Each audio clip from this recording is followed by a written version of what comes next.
अस्सलामुअलैकुम। आप लोग देख रहे हैं जिया फिदा यूट्यूब चैनल, जिसमें हम ऑर्गेनिक केमिस्ट्री के डिफरेंट लेक्चर स्टडी कर चुके हैं।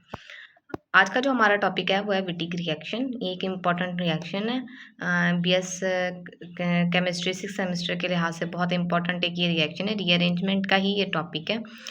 रीअरेंजमेंट के टॉपिक में हम लोग पहले मैनिक रिएक्शन देख चुके हैं, उसकी define, reaction and mechanism. Next जो हमने देखा था डिल्स एल्टर रिएक्शन, उसकी डिफाइन, उसका रिएक्शन, उसका मैकेनिज्म विद एप्लीकेशंस।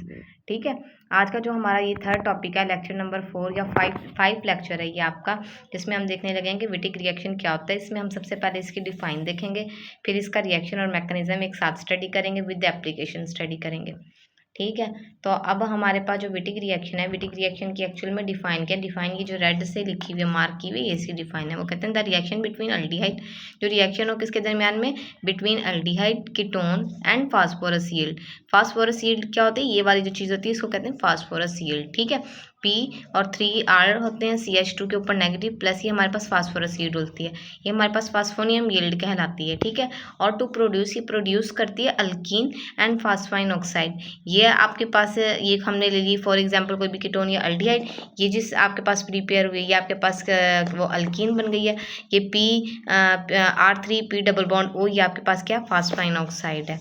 ठीक है, ये यही कह रहे फास्फाइन ऑक्साइड आपके पास बन जाती है। It is known as vitic reaction, ये आपके पास क्या कहलाता है, विटिक रिएक्शन कहलाता है। ये जो रेड से लिखी हुई है इसकी डिफाइन है, इजी डिफाइन है, आप पढ़ लें, आप इजीली अंडरस्टैंड कर लेंगे इसमें क्या है। अब यील्ड आपके पास क्या होती है एक्चुअल में, वो कहते हैं a molecule with contributing resonance structure opposite charge. वो मॉलिक्यूल जिसके पास रेजोनेंस स्ट्रक्चर हो विद ऑपोजिट चार्ज। रेजोनेंस में भी हम अपना जल्दी से एक लेक्चर लेकर आएंगे, जिसके लिए आने वाले वक्तों में आपको, ताकि रेजोनेंस समझ में, रेजोनेंस होता क्या है बेसिकली। ठीक है, अब फास्फोरस यील्ड कैसी होती है, फास्फोरस यील्ड स्टेबल होती है बट क्वाइट रिएक्टिव। ये बहुत ये जब मेजर प्रोडक्ट है फिर ये माइनर में कन्वर्ट हो जाता है। मीन क्या है कि ये स्टेबल है प्रोडक्ट, लेकिन ये क्वाइट रिएक्टिव होती है, इतनी ज़्यादा रिएक्टिव नहीं होती। ठीक है, अब आपको यील्ड भी समझ में आ गई है क्या होती है, जो कंट्रीब्यूटिंग रेजोनेंस स्ट्रक्चर बनाती है, लेकिन उनके चार्ज जो होते हैं वो क्या होते हैं, ऑपोजिट होते हैं।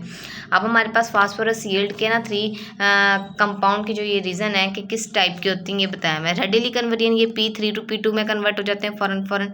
ठीक है, फिर ये स्ट्रॉन्ग बॉन्ड बनाते हैं किसके साथ, ऑक्सीजन के साथ और सल्फर के साथ। इनके बॉन्ड जो होते हैं वो बहुत ज़्यादा स्ट्रॉन्ग होते हैं। ठीक है, अब availability of D orbitals for bonding, इनके देखें डी ऑर्बिटल। अब यहाँ पे फास्फोरस का जो आपके पास एटॉमिक नंबर है वो 15 है, 1s2 2s2 2p6 3s2 3p देखिए ये बॉन्ड, ये 3d 0, ये मतलब ये जो ऑर्बिटल है 3d जो ऑर्बिटल है वो ये कह रहे हैं ये फॉर बॉन्डिंग के लिए अवेलेबल होते हैं। मीन आप यहाँ पर इसके साथ कोई भी बॉन्ड बना सकते हैं, डी के साथ कोई भी आकर अपना बॉन्ड बना सकता है। ठीक है, अब ये हमारे पास क्या होते हैं, ये हमारे पास होती है, ये सारा फास्फोरस होता है, फास्फोरस यील्ड होती है। उसकी रीजन हमने देख ली, विटिक रिएक्शन क्या होता है उसकी डिफाइन देख ली, यील्ड क्या होता है, फास्फोरस यील्ड क्या होता है, उसके पॉइंट्स भी अब हमने देख लिए।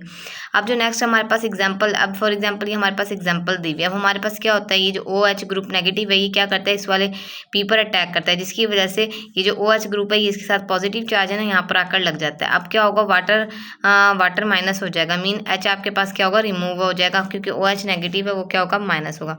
जैसे वो माइनस होगा भी, नेगेटिव चार्ज क्या करेगा, अपना बॉन्ड यहाँ पर शिफ्ट करेगा और ये बॉन्ड इसको दे देगा। अब ये बॉन्ड जो इसको दे देगा, ये CH2 यहाँ पर जो आपको पता है कार्बन लगा हुआ है, ये CH2 ग्रुप है, ये बिल्कुल इस पोजीशन पे, और ये PH, तो CPH CH2 नेगेटिव और PM3P डबल बॉन्ड O आ जाएगा अब आपके पास।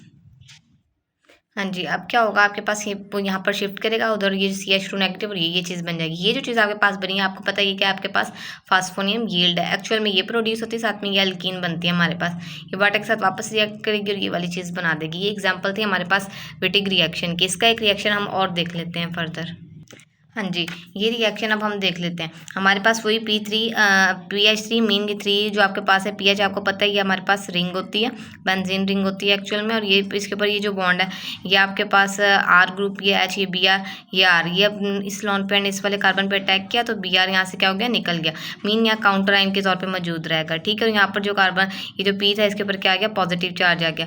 अब क्या किया, PHLi कोई भी हम लोगों ने यहाँ पर अब ले लेनी है, क्या कहते हैं, स्ट्रॉन्ग बेस ले लेनी है, जो इसके जो हाइड्रोजन है इसको कैरी कर लेगा और बॉन्ड यहाँ पर शिफ्ट कर देगा, जिसकी वजह से कार्बन के ऊपर नेगेटिव चार्ज आ जाएगा। हाँ जी, अब देखिए नेक्स्ट, कार्बन पे नेगेटिव चार्ज आ गया, H निकल गया, ये R ग्रुप ये वाले ही थे और ये PH P3 ये वाला ग्रुप आ गया। अब साथ में इसने इसको कैरी किया तो PH और H बन गया आपके पास, और साथ में ये जो Li था ये काउंटर आयन जो आपके पास Br मौजूद था, PH है और ये Li Br बन गया। ये आपके पास क्या बन गई है, फास्फोरस यील्ड बन गई है। अब क्या हुआ, ये जो आपके पास फास्फोरस यील्ड बन चुकी है, हमने एक्चुअल में इसको यूज़ करना है। अब इसको ये फास्फोरस यील्ड है आपके पास, ये हमने ले ली कोई भी कीटोन, नेगेटिव ने इसके ऊपर अटैक किया, O के ऊपर नेगेटिव आया, ये चीज़ बन गई और ये अल्कीन बन जाती है साथ में आपके पास, और फास्फोनियम यील्ड। ये कैसे बनी है, ये इसका इस वाले जो रिएक्शन का ये मैकेनिज्म आपको ये नीचे प्रोवाइड किया गया है।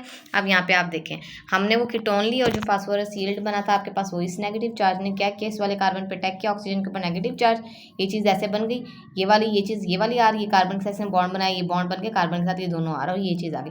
नेगेटिव ने क्या किया, फास्फोरस पर अटैक किया और यहाँ पर एक बॉन्ड बना लिया। देखिए अब क्या हुआ, यहाँ पर इस वाले बॉन्ड ने इस पर अटैक किया, डबल बॉन्ड आ गया और ये यहाँ पर चला गया, तो PH3P डबल बॉन्ड ओ ये बन गया आपके पास फास्फोनियम यील्ड, और ये आपके पास क्या बन गई, वो अल्कीन बन गई। अब क्या इसको, इसका नाम क्या है, ट्राइफिनाइल फास्फाइन ऑक्साइड।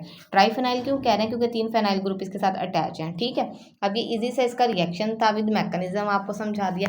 अगर फिर भी आपको इसको समझने में कोई प्रॉब्लम है तो काइंडली आप कमेंट करके बताएं, और अगर आपको हमारी वीडियो अच्छी लगी तो काइंडली चैनल को लाइक करें, सब्सक्राइब करें, अपने फ्रेंड के साथ शेयर ज़रूर करें। Thank you for watching.